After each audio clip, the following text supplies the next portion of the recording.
अश्लील विचारों को कैसे रोकें। गौतम बुद्ध की शिक्षाप्रद कहानी। अगर ना चाहते हुए भी मन में अश्लील विचार आते हैं तो बुद्ध की ये कहानी आपके विचारों को बदल सकती है। तो हम कहानी शुरू करते हैं। एक बार चंद्रवंशी राजकुमार भरत बुद्ध के सानिध्य भिक्षु के रूप में दीक्षित हुए। बुद्ध अपने भिक्षुओं को उपदेश देने के साथ साथ उनको भिक्षाटन के लिए भेजते थे, जहाँ से उनको भिक्षा मिलती। भरत को महात्मा बुद्ध ने भिक्षा लेने के लिए एक श्राविका के घर पर भेजा। भरत रास्ते में चलते हुए सोच रहे थे कि ना जाने आज खाने में क्या मिलेगा। हमेशा महल में खाने के लिए अनगिनत स्वादिष्ट भोजन मिलते थे, लेकिन आज जो भी मिलेगा उसी से काम चलाना पड़ेगा। भरत ने श्राविका के घर पर जाकर भिक्षा के लिए याचना की। श्राविका ने भरत को बैठने के लिए कहा। श्राविका जब अंदर गई तो भरत पुनः अपने प्रिय भोजन के बारे में सोच रहे थे।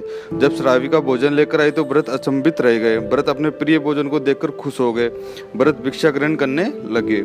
भिक्षा ग्रहण करते हुए भरत सोचने लगे कि उनको हमेशा खाना खाने के बाद कुछ विश्राम करने की आदत है, लेकिन आज उन्हें से खाना खाने के बाद धूप में वापस अपने आश्रम पहुंचना है। भोजन हो जाने बाद श्राविका ने भरत को कुछ समय विश्राम करने के लिए आग्रह किया। भरत पुनः खुश हो गए। सारी इच्छाओं की पूर्ति होते थे। भरत इसको एक संयोग मानकर कुछ देर के लिए लेट गए। लेटते हुए भरत सोचने लगे कि आज तो सोने को मिल गया, लेकिन मेरे सर पर हमेशा के लिए छत का साया तो मिट गया है। जब भरत सोकर पुनः उठे तो श्राविका ने कहा कि आपको जब तक यहाँ पर रहना है आप यहाँ पर रह सकते हैं। अब भरत समझ गए कि ये कोई संयोग नहीं है, श्राविका जरूर मेरा मन पढ़ रही है। भरत खड़े हुए। भरत ने श्राविका से पूछा, मुझे क्षमा कीजिए पर आप क्या मेरा मन पढ़ सकती हैं? आप ये सब विचार कैसे कर लेती हैं? श्राविका ने कहा, शुरू में मेरे लिए ये कठिन था, लेकिन मैंने खुद के विचारों को देखना शुरू किया।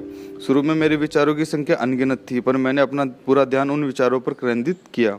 मेरे बिना पक्ष विपक्ष के अपने विचारों को देखना जारी रखा। धीरे धीरे मेरे विचारों की संख्या कम होती गई। मेरे सारे व्यर्थ विचार दूर होते गए।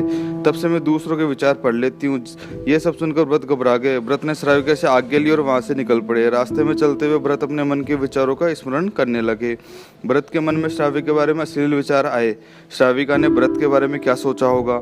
भरत को खुद पर शर्म आ रही थी। भरत आश्रम पहुंचा। भरत ने बुद्ध से कहा कि अब से वह कहीं भी भिक्षाटन के लिए नहीं जाएंगे।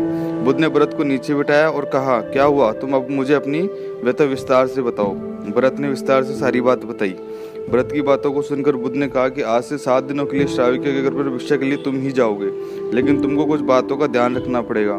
कल तुम जाते हुए अपने चित्त को पूरे होश में रखना। तुम्हारे अंदर कौन से विचार उठ रहे हैं उन पर ध्यान केंद्रित करना। होशपूर्ण और जागरूकता के साथ ध्यान करना कि कौन सी वासना तुम्हारे भीतर उठ रही है।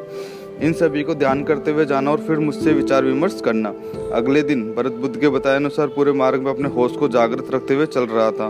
भिक्षु आज पूरी तरह से जगा हुआ था। जैसे जैसे श्राविका के नजदीक आ रहा था, भरत की घबराहट बढ़ रही थी। भरत ने अपनी घबराहट को एक तरफ करते हुए बुद्ध के विचारों पर ध्यान केंद्रित किया। जब भरत श्राविका के घर पर पहुंचा तो उसके दिमाग में केवल एक सन्नाटा था, जिसके भीतर कोई वासना नहीं, कोई कामना नहीं, न कुछ अच्छा पाने की इच्छा थी। भिक्षु भरत ने भिक्षा ली, ग्रहण की और वहां से वापस निकल गया। आज भरत रास्ते में नाचते हुए आया। उसने उसको जिस आनंद की अनुभूति हुई वह अद्भुत थी। आज से पहले इस आनंद को उसने कभी महसूस नहीं किया। भरत ने आश्रम जाकर बुद्ध को प्रणाम किया। तो गौतम बुद्ध की कहानी इस पोस्ट में आपको अपने जीवन को कृतार्थ करने वाली जानकारी मिली है। कमेंट सेक्शन में अपने विचार जरूर शेयर करना और वीडियो को लाइक और शेयर जरूर करना।